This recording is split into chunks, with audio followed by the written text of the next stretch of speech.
국민 여러분, 곧 추석 연휴가 시작됩니다. 올해 못 본 분들을 뵐 수 있는 정다운 명절이지만 가족 중에 연로한 어르신이나 아기를 가진 분 혹은 몸이 약한 아이가 있어서 급하게 병원 갈 일이 생길까봐 걱정하시는 분들도 많습니다. 정부는 국민 여러분의 불편과 불안을 무겁게 받아들이고 있습니다. 국민의 생명과 건강보다 중요한 것은 없습니다. 의료개혁을 더는 미룰 수 없다고 결단한 것도 바로 그래서였습니다. 우리 정부가 출범하기 오래전부터 응급실을 포함한 우리 필수 의료와 지역 의료 체계는 수십 년 누적된 모순으로 크게 흔들리고 있었습니다. 의사 선생님들 스스로 이대로는 미래가 없다면서 개혁을 서둘러야 한다고 하셨습니다. 국민 여러분, 모든 개혁이 어렵지만 의료개혁은 특히 고통스럽습니다. 세상의 거의 모든 직업이 비상시에 그 일을 대신 맡아주실 분들이 계십니다만 의사 대신 환자를 살려주실 분들은 안 계시기 때문입니다. 더욱이 우리나라는 2000년 의학분업으로 의대 정원을 줄인 뒤 오랫동안 단 한 명도 늘리지 못하고 동결하여 평소에도 다른 나라보다 의사 수가 부족했습니다. 거기에 더해 수련병원을 떠받쳐온 전공의들이 한꺼번에 떠난 지 반년이 되었습니다. 우리 의료 상황이 어렵지 않다면 거짓말입니다. 남아 계신 분들 상당수가 피로를 호소하고 계십니다. 그러나 일각에서 걱정하시는 것처럼 의료 붕괴를 걱정해야 하는 상황은 결코 아닙니다. 정부가 꼼꼼히 돌아보고 점검한 우리 의료 체계는 국민의 생명과 건강을 지키는 방패 역할을 아직 단단하게 해내고 있습니다. 설 연휴에는 하루 평균 3,600여 개의 당직 병의원이 문을 열었지만 이번 추석 연휴에는 그보다 2배 이상 많은 하루 평균 약 8,000개의 당직 병의원이 환자들을 맡기로 했습니다. 이는 정부의 동료로 억지로 이루어질 수 있는 일이 아닙니다.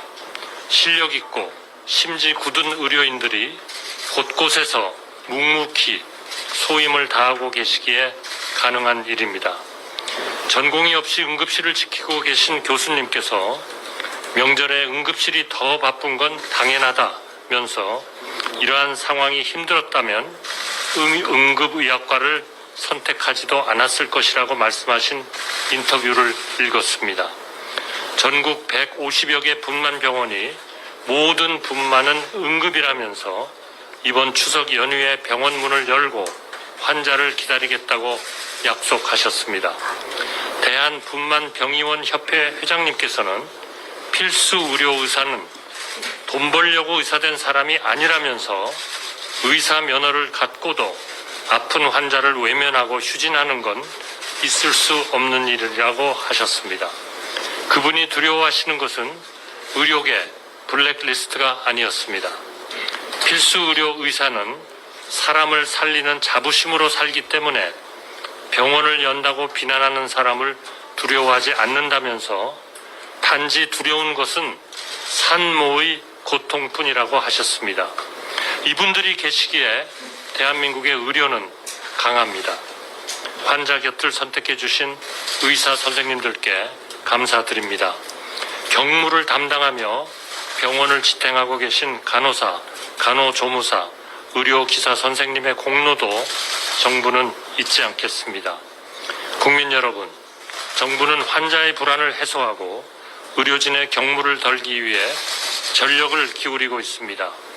정부와 지자체는 국민 여러분께서 추석 명절을 안전하게 보내실 수 있도록 9월 11일부터 25일까지 약 2주간을 추석 명절 비상응급 대응 주간으로 운영하고 가용자원을 총동원하여 응급 의료체계 유지에 한치의 소홀함이 없도록 최선을 다하겠습니다. 우선 정부는 추석 연휴 전후 한시적으로 건강보험 수가를 인상하여 의료인들의 헌신에 조금이라도 보답하겠습니다. 특히 중증 응급 환자를 책임지는 권역응급의료센터의 전문의 진찰료를 평소에 3.5배로 인상하고 신속한 입원과 전원이 이루어질 수 있도록 응급실 진료 후 수술, 처치, 마취 등 행위에 대한 수가도 높이겠습니다. 권역, 지역응급의료센터가 충분한 인력을 유지할 수 있도록 인력 이탈로 어려움을 겪고 있는 응급의료센터에 신규 채용 인건비도 빠르고 충분하게 지원하겠습니다. 군의관과 의사, 진료 지원 간호사 등 대체 인력도 최대한 투입하겠습니다. 지자체 또한 단체장 책임하에 비상의료 관리 상황반을 설치 운영하여 현장에서 문제가 발견되면 즉시 조치토록 하겠습니다. 병원 간 신속한 이송, 전원이 가능하도록 지역 내 협력 체계를 가동하고 중증 응급 질환 중 빈도는 낮지만 난이도가 높은 수술이나 시술은 순환 당직제를 통해 공동 대응이 이루어질 수 있도록 조치하여 국민의 생명과 건강을 지키겠습니다. 현재 전국 409개 응급실에 1:1 전담 책임관을 지정하여 현장 상황을 매일 모니터링하고 의료 현장의 어려움을 신속히 해결해 나가도록 하겠습니다. 국민 여러분, 개혁은 익숙한 관성을 거스르는 일입니다. 더 많은 에너지가 필요하고 갈등은 불가피한 것일지도 모릅니다. 정부가 부족한 점이 많은데도 정부의 진심을 믿고 의대의 증원을 포함한 의료 개혁을 지지해 주셔서 감사합니다. 비상진료 체계가 이만큼 든든하게 버티고 있는 것은 헌신적인 의료진과 현명한 국민 덕분입니다. 많은 병원이 문을 닫는 추석 연휴는 나보다 더 위중한 이웃을 위해 응급실과 상급 병원을 양보하는 시민의식이 절실합니다. 연휴 기간 괜찮으실 때에는 꼭 큰 병원에 가시기보다 중증도에 따라 적정한 의료기관을 찾아주시기를 간곡히 당부드립니다. 큰 병이 의심되면 즉시 119에 연락하시고 그렇지 않은 경우 가까운 동네 병의원이나 중소병원 응급실을 먼저 방문하여 주시기 바랍니다. 병의원에서 환자의 용태를 살펴 중증이라고 판단되면 즉시 큰 병원으로 모실 것입니다. 추석 연휴 기간 119, 129로 전화하시거나 응급의료 포탈 누리집 또는 응급의료 정보 제공 어플리케이션을 통해 이용 가능한 의료기관을 신속하게 확인하실 수 있습니다. 주요 포탈의 지도에서도 명절 기간 문을 연 의료기관을 쉽게 검색하실 수 있습니다. 정부와 지자체가 매일매일 점검하여 정확한 자료를 차질 없이 제공하겠습니다. 국민 여러분, 살면서 한 번도 환자가 되지 않는 사람은 없습니다. 중증 응급, 분만, 소아와 같은 분야를 필수 의료로 일컫습니다. 이 분야가 아이와 어른의 생명에 직결되기 때문입니다. 우리 의료 체계는 많은 장점에도 불구하고 불합리한 수가 체계, 불공정한 소송 제도, 전공의들의 저임금 장시간 근로에 의존하는 취약한 인력 구조를 가지고 있었습니다. 개혁이 꼭 필요하다는 것을 모두가 알면서도 개혁에 수반되는 고통이 두려워 개혁을 미루거나 중도에 포기했습니다. 그 결과 어떤 일이 벌어졌는지 국민 여러분께서 너무나 잘 알고 계십니다. 빅5 병원 간호사가 근무 중 뇌출혈로 쓰러졌는데 수술할 수 있는 의사가 안 계셔 돌아가셨습니다. 서울 한복판에서 후두염에 걸린 5살 아이가 입원을 못해 세상을 떠났습니다. 강남에서 다리를 다친 30대 가장이 구급차를 타고 충북까지 달리느라 무릎 아래를 절단해야 했습니다. 장 중첩증에 걸린 아기가 응급실에 못 가서 숨지는 일이 외딴 섬도 아닌 광역시에서 반복해서 벌어졌습니다. 필수 의료와 지역 의료가 부실해져서 생긴 가슴 아픈 피해입니다. 정부는 이제 더는 미룰 수 없어 의료 개혁에 착수했습니다. 윤석열 정부의 의료 개혁은 필수 의료와 지역 의료에 종사하는 의료진에게 공정하고 합리적으로 보상하여 국민의 생명을 지키기 위한 개혁입니다. 의사와 환자가 모두 수긍할 수 있는 의료사고 안전망을 만들기 위한 개혁입니다. 대한민국 의료체계를 이끌어갈 전공의들에게 보다 나은 수련 시스템을 제공하기 위한 개혁이자 전국 어느 곳에 사시건 수준 높은 의료 서비스를 누릴 수 있도록 보장하기 위한 개혁입니다. 의료계 여러분, 정부는 의료계가 오해를 풀고 의료개혁의 파트너가 되어주시기를 간곡히 기다리고 있습니다. 의대 정원과 정책 내용에 대해 의료계가 과학적이고 합리적인 안을 주시면 정부는 얼마든지 마음을 열고 논의할 준비가 되어 있습니다. 여야 의정 협의체에 참여하셔서 의료개혁에 의료 현실을 생생하게 반영할 수 있도록 해주실 것을 다시 한번 간곡히 요청드립니다. 추석 연휴 의료진과 함께 국민의 안전을 지켜주실 경찰과 소방공무원들께 감사드립니다. 당직 병의원과 함께 연휴 비상진료체계의 또 다른 축을 맡고 계신 당직 약국 관계자들께도 진심을 전하고 싶습니다. 마지막으로 1,100여 명의 복귀 전공의 분들께 감사와 격려의 마음을 전합니다. 여러분은 국민을, 환자를, 생명을 선택하셨습니다. 정부는 블랙리스트 작성자와 유포자를 끝까지 추적해 처벌하겠습니다.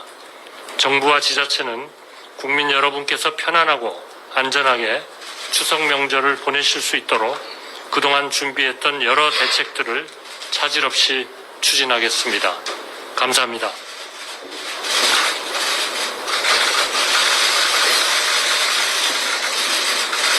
이어서 발표와 관련된 질의응답 시간을 갖도록 하겠습니다. 질문하실 기자분께서는 손을 들어주시고 소속과 성함을 말씀해 주시기 바랍니다. 총리님 안녕하세요. KTV 김민아 기자입니다. 고생 많으십니다. 이거 한시적 건강보험 수가 인상 관련해서 질문 드리겠는데요. 수가 인상 절차가 어떻게 되는지 궁금하고 이게 지금 연휴 전후라고만 나와 있어서 그런데 정확한 기간이 어떻게 되는지 답변 부탁드리겠습니다. 네, 보건복지부 장관님께서 좀 말씀해 주실까요? 네.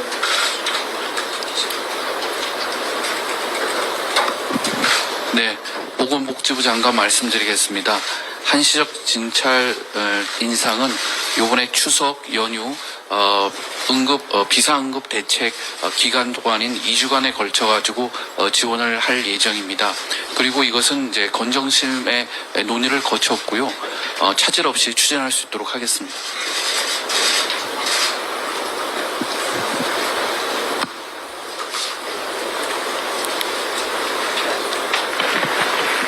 네, 안녕하십니까. 세계일보의 박지원 기자입니다. 그 대통령실에서도 비서관들을 응급시 현장으로 보내서 상황을 파악을 하셨던 걸로 알고 있는데 그 결과 현장에서 군의관이나 공보 적극 의료에 참여하기가 어렵다는 현장의 목소리가 있었다는 이야기를 들었습니다. 그래서 이렇게 파견된 의료 인력이 적극적으로 의료 업무를 수행할 수 있도록 하는 방안을 정부에서는 어떻게 구상하고 계시는지 궁금합니다. 네, 각 현장을 방문을 했고 또 우리 연휴 기간 중에도 저를 포함해서 많은 국무위원들, 강요들 또 지자체장들께서도 현장을 방문을 하실 겁니다. 그동안에 몇 차례 응급실을 보강하기 위한 그러한 그 대책을 마련했고요. 그리고 지금 우리 각 지자체와 협조를 해서 응급실에서 근무하실 수 있는 그런 그 의사 선생님들 또 간호사님들을 좀 더 모실 수 있는 그런 재정 지원을 지금 시작을 했습니다. 군의관들을 저희가 병원에 배치하는 것은 우리 군의관들께서 사실 우리 헌신적으로 국민을 위해서 돕기 위한 그러한 제도입니다. 그러나 이제 이분들의 전공들이 다 조금씩은 다르고 또 개중에는 반드시 응급실에 근무하기에 적절한 그러한 분들만 계시는 것은 아닌 것 같습니다. 그래서 우리 병원에는 응급적인 상황이 응급실이 있고 그 응급실에서의 진단되고 일시적으로 그렇게 그 치료를 받으신 분들이 병원의 이제 본 시스템에 접속을 해가지고 치료를 받으셔야 되는 분들이 많기 때문에 이분들의 그 전공에 따라서 적절한 그러한 그 위치에 배치를 하시도록 그렇게 보건복지부와 국방부가 협의를 완료했고 일단 배치를 지금 신속히 지금 하고 있는 중이라고 말씀드리겠습니다.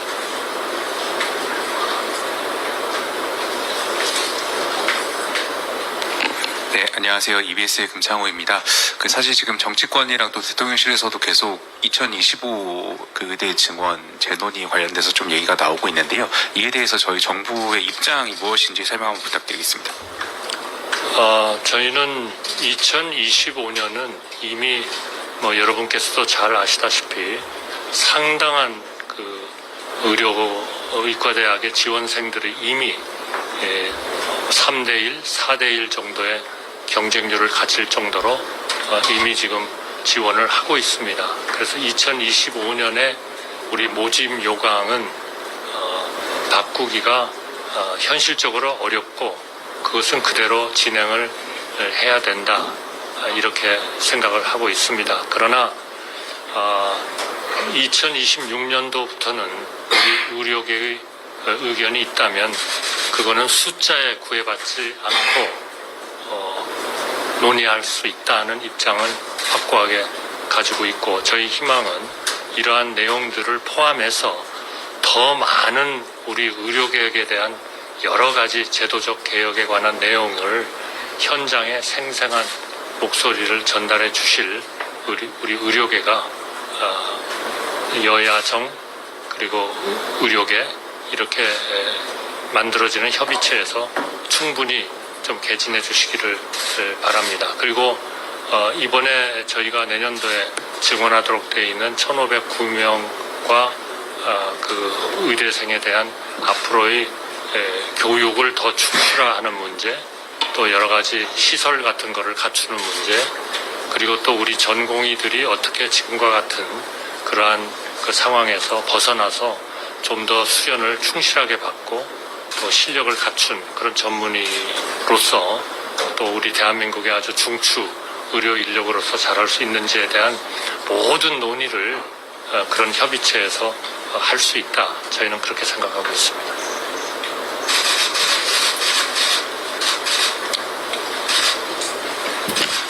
데일리안 김희정입니다. 그런데 의사단체들은 2025년 의대 정원 논의를 하지 않으면 아예 대화를 하지 않겠다는 입장을 보이고 있는데요.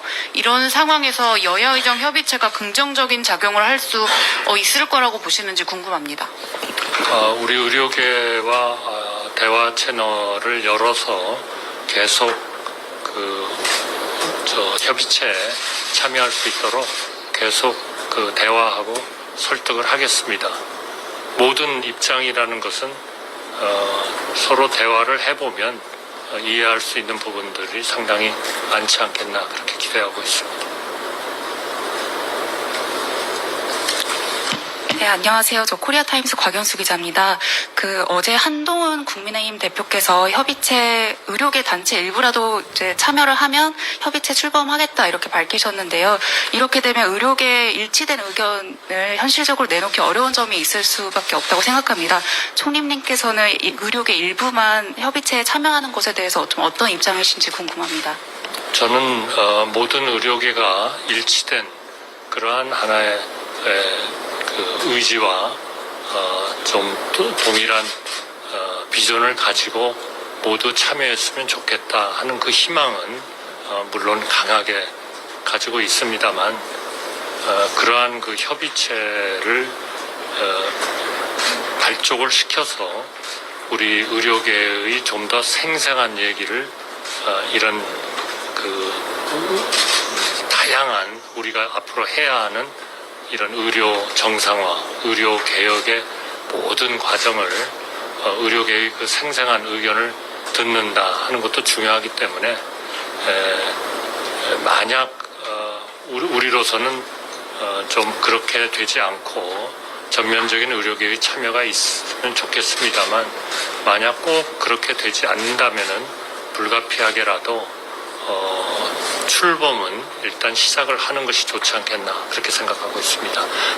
수많은 의제를 지금 논의를 해야 되기 때문에 우리로서는 그 현장의 의료계의 또 전문가들의 생생한 그런 그 경험, 가르치신 경험, 임상 경험 이런 것들이 반드시 이 과정에서 좀 많이 반영이 되고 투입이 됐으면 좋겠다는 강한 희망을 가지고 있습니다.